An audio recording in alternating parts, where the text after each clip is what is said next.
The next on our agenda is a good friend of mine, a gentleman by the name of Andrew Charlton from AlphaBeta. I've asked Andrew to come and join us today to kind of share with us the economic impact that COVID-19 has had on this new world. Andrew has senior experience in business, government, and international institutions.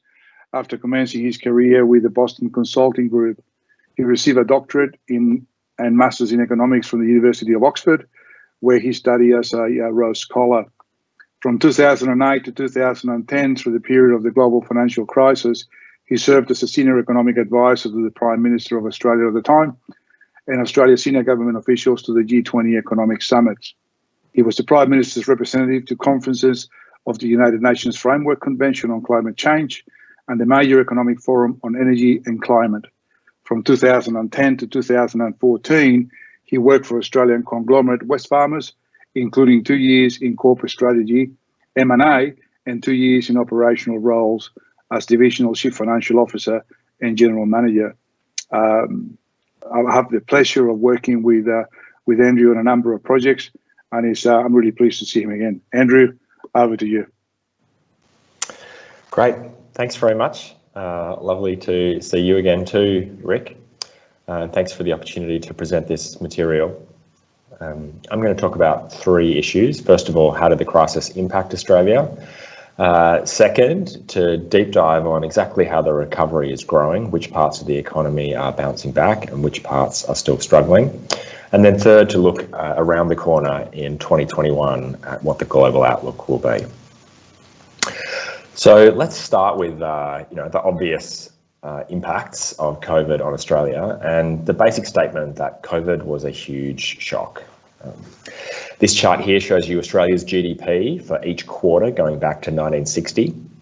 The black bars above the line are the quarters where growth was positive, and the red bars below the line are the quarters where growth was negative.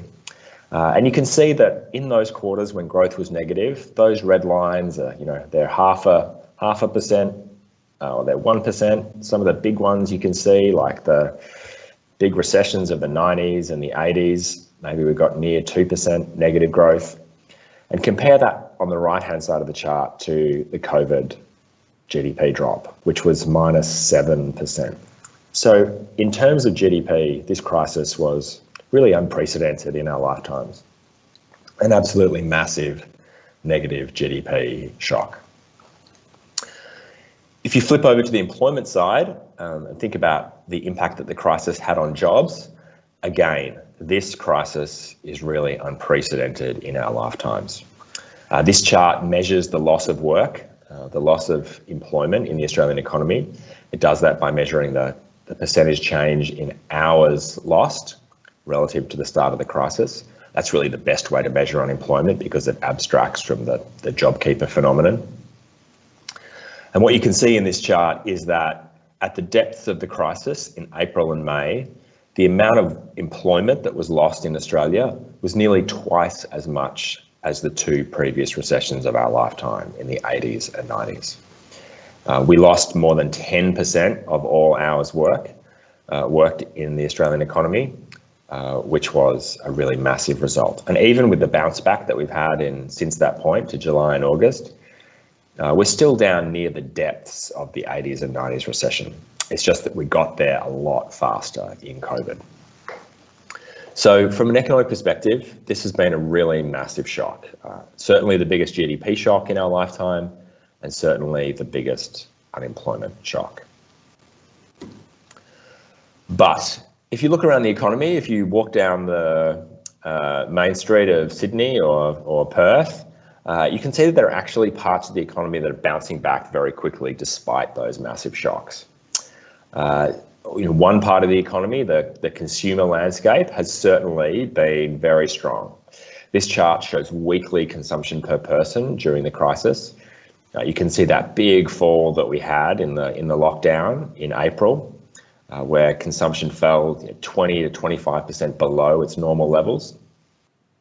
And then the bounce back that we had from that point through June and July, And actually in July, where we had the second stimulus plus the opportunity for households to withdraw superannuation early, consumption actually went back above its normal levels of 100 and have been bouncing around 100 since then.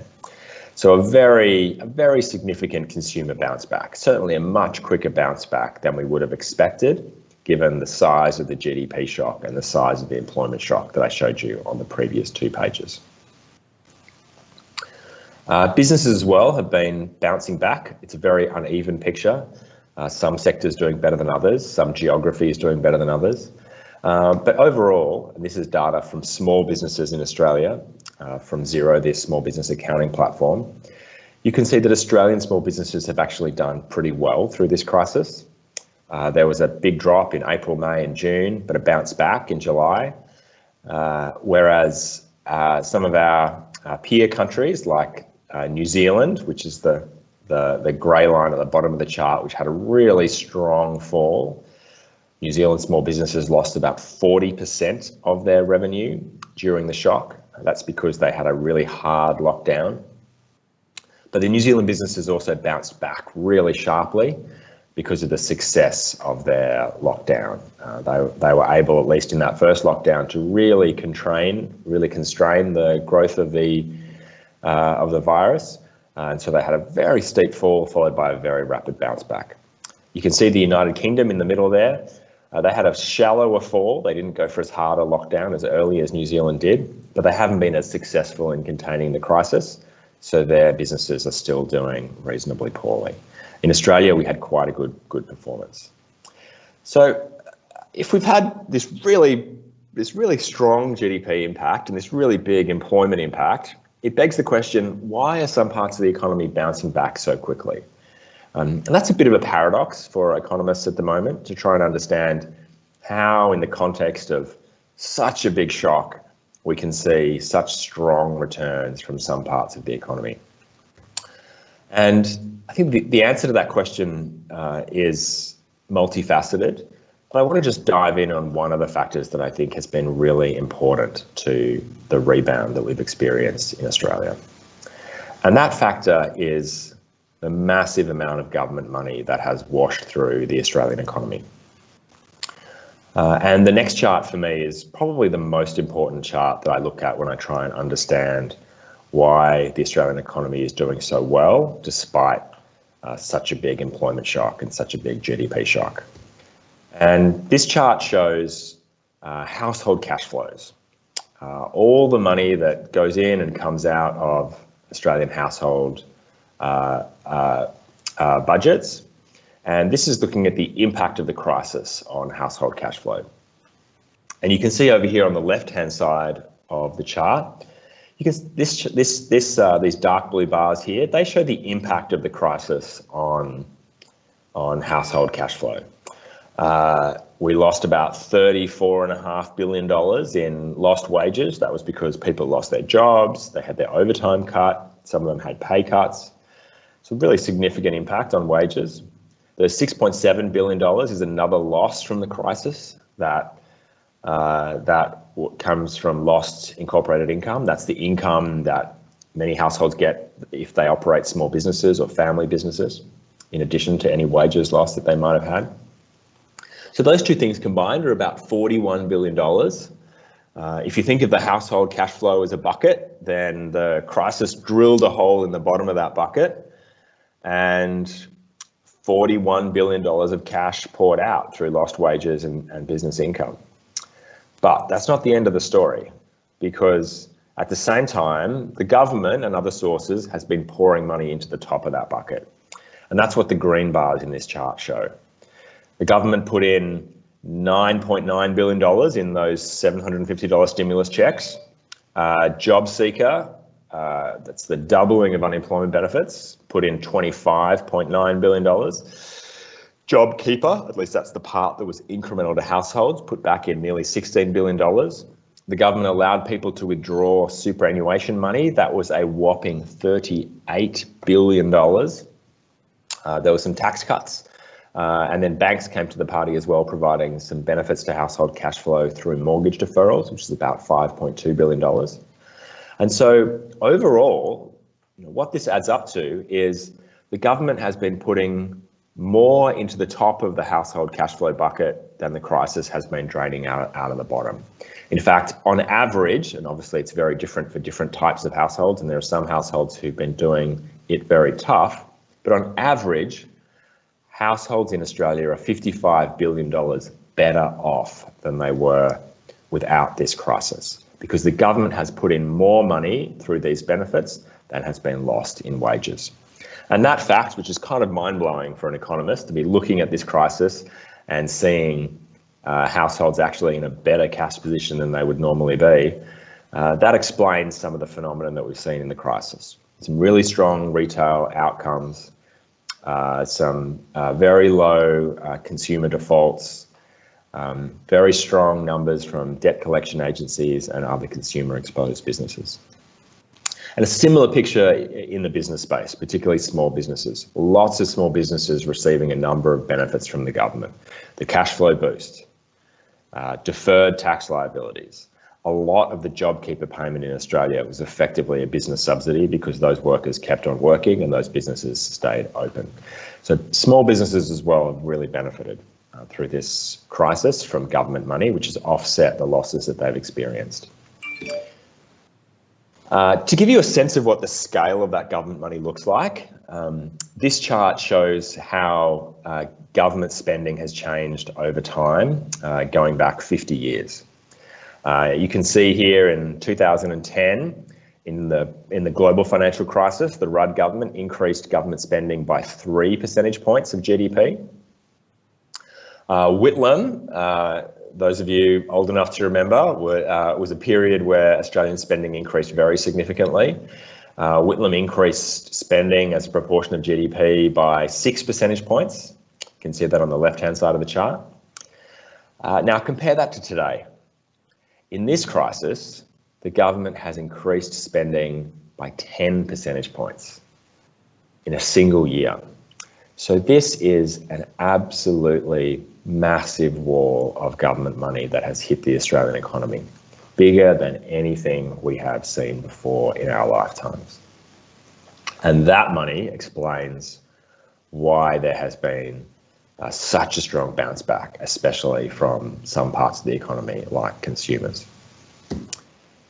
But it does beg the question, and that question is what happens when the government money runs out? And that government money will run out. This chart shows how that money is hitting the economy. All the blue bars above the line are the components of government support, that stimulus money, the unemployment benefits, the super withdrawal, the JobKeeper. The grey bars below the line are the money that the crisis is sucking out of the household economy through lost wages and lost business income. And you can see that already that number is starting to tip negative. The government is putting less in now than the crisis is taking out. A very different picture to what we saw in July and August. That hasn't yet flowed through to households because households had a big stock of savings that they were holding on to. But certainly this government support is going to start to drain out of the economy. And that is going to start to be a headwind on several parts of the Australian consumption and related sectors. So finally, let's just cast our mind forward and look a little bit beyond Australia to the world in 2021 and what we might be looking at as we turn the corner and start to move through the virus. I mean, the first thing to say is that lots of countries around the world have experienced a very significant contraction. Italy, France, UK, Canada, all really had once in a generation falls. Even the developing countries, India, Brazil, China, had much weaker economic growth than they are accustomed to. As we move forward, the global economy is expected to bounce back in 2021. The part of that bounce back is the sort of mathematical result of having a really negative 2020 year. Coming off a very weak base, we should see growth be a bit higher than normal, especially in emerging markets. That doesn't mean that those economies will be at full capacity, but it does mean there'll be significant growth off the low base of 2020. Australia, as one of the countries that hasn't fallen as far as others, is expected to have a slightly shallower bounce back in 2021. You can see Australia there experiencing a lower return to growth than other countries, and then tracking back towards normal. I think one of the key focuses for 2021 has to be the continued focus on health. This data plots countries by their health outcomes versus their economic outcomes. The countries that are further to the right-hand side of the chart, you can see Belgium, the UK, US, Italy.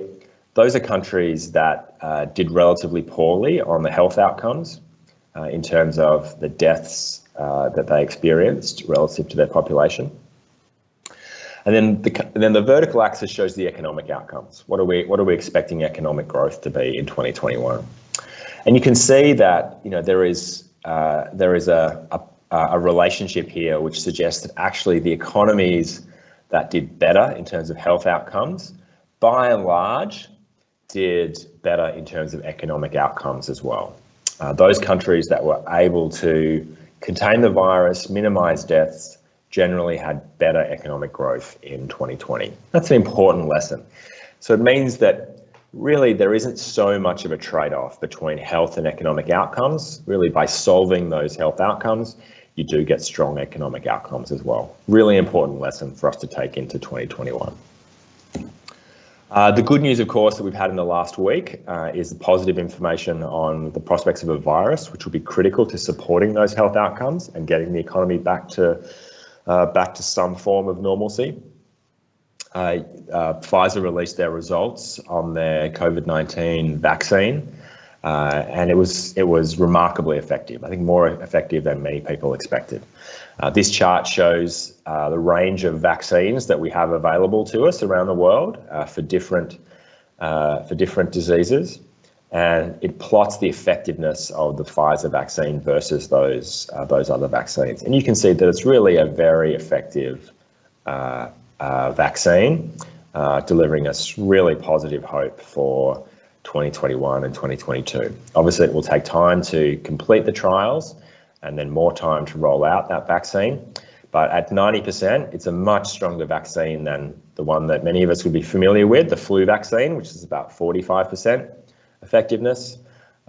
Shingles, hepatitis, even tuberculosis, typhoid.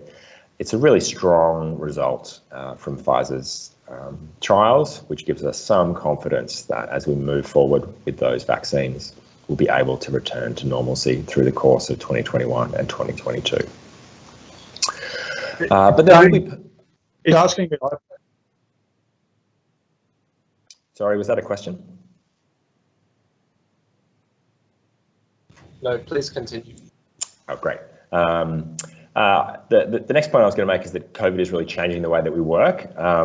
We are all talking to each other on a video conferencing platform right now, and you can see just how big a change that has been in the way that we work. This is data from Zoom, but you can see it's been a massive change in teleworking, and we expect that change will come down. It's already come down from its peaks in April, but you can see it really leveling out. I think to some extent there'll be a persistence in this new way of working that will be much more online, that will change the way that we interact, change travel patterns, and change working practices as well. So let me finish there and say thanks very much, and hand back to Rick. Andrew, thank you very much. As always, a really insightful presentation. There'll be a couple of questions emerging soon, but just on a couple of the things that you've highlighted. Certainly, China has recovered faster than any of the other economies, and China is pretty critical to Australia and particularly to the resource sector. Are you surprised by how quickly China has recovered? I think we've all been surprised by how quickly China recovered, because China was really the first. China had the pandemic the earliest, and they also controlled the pandemic the earliest. So everybody has been watching China to see how their economy has been recovering as a forecast of how other countries might recover if they are also successful in controlling the pandemic. And I think the news there has been overall very positive. They had a very strong consumer bounce back. Consumer life has been substantially returned to normal, albeit with a few different patterns around digital consumption. They've had a good return to lots of parts of economic and business activity and strong growth in some parts of the investment sectors. Their retail, their residential sector is going strong, their property sector is going strong. All of those things give us a really positive sign about what the post-pandemic world could look like for other countries. And of course, as you say, it's a really strong outlook for Australia as well. Thank you. So one of the things I promised myself, I wasn't going to ask you about Trump, and I won't. So we'll move on to another question. The conversation around how virtual meetings and the virtual world has emerged so rapidly in the last 9 months, and that we are talking about changes in the way that we actually work. You know, some of the large corporates are identifying savings of $40–50 million in traveling costs. And I think it's hard to see a CFO kind of say, well, we're going to go back to those sort of level of travel, when in actual fact we managed to make the economy work without a lot of that. That is anyone doing any work in predicting the shift in demographics as a result of this? If people are able to work from home, are we expecting the move from Melbourne to South East Queensland to move more rapidly? Are we looking at these the CBDs to change in the nature of density of offices versus working from home? Is anyone doing any studies on that aspect of it? Yeah, look, I think it is still early days, but there has been some research on the way that people might work differently in the future and what that means for population flows. My view is that it's a bit early to make a call on this. There have been lots of pronouncements during the pandemic that working from home works, everybody loves it, everybody wants to stay working from home. As you say, the workers love it, the CFO loves it, what is not to like? But I think those studies which have been based on workers' preferences are only part of the picture. Workers' preferences matter and the travel budget matters, but what matters more than both of those things is the observed level of productivity in working from home. And the bottom line is, if businesses find that their workforces working from home are more productive or as productive as they were when they were in the office, then this trend will continue. However, if businesses find that their remote workforce's productivity is lower, then you can bet that we'll see a lot more workers returning to offices and a continuation of the pattern of pre-COVID workplaces. So I think that worker preferences are interesting. I think that travel budgets are important, but the thing that will really determine it, and which we don't know yet, is what is the long-term impact on productivity. And when we see that, we'll have a much better picture on what the future of the office will be. So that would tend to suggest that it could be quite different depending on the industry. So in closing, Andrew, in the work that you do and in the companies you're involved with, are you seeing a productivity increase, decrease, or is it staying status quo as a result of this virtual world? We did some work with Microsoft to understand productivity using some of their data, and the answer was a very, very mixed picture. We had about 25% of firms saying that they had a big increase in productivity. We had about 25% of firms saying they had a fall in productivity. So a really wide range. There was no one answer across the firms that were involved in the data. But what we did see was some patterns which tended to suggest why there were such big productivity differences. It depended on what the home setup of the worker was, what their family situation was, the quality of their home office environment, the nature of the work that they do, and critically, it determined on how the business adapted. Businesses that just sent their workers home and told them to log into Teams and keep working hard didn't perform very well. But businesses that adapted around this change had much better outcomes. And those adaptations included training for workers in working from home, changing reporting structures and management practices, support with additional equipment, mental health, pastoral care and social activities for their workers in a remote environment. So there was a lot of things that firms were able to do that actually impacted the ultimate productivity outcome that their workers had. Andrew, very insightful. Always a pleasure talking to you, and thank you very much for joining us today. I'm sure everybody will appreciate the deep insights and so well presented. So thank you very much for your time, Andrew.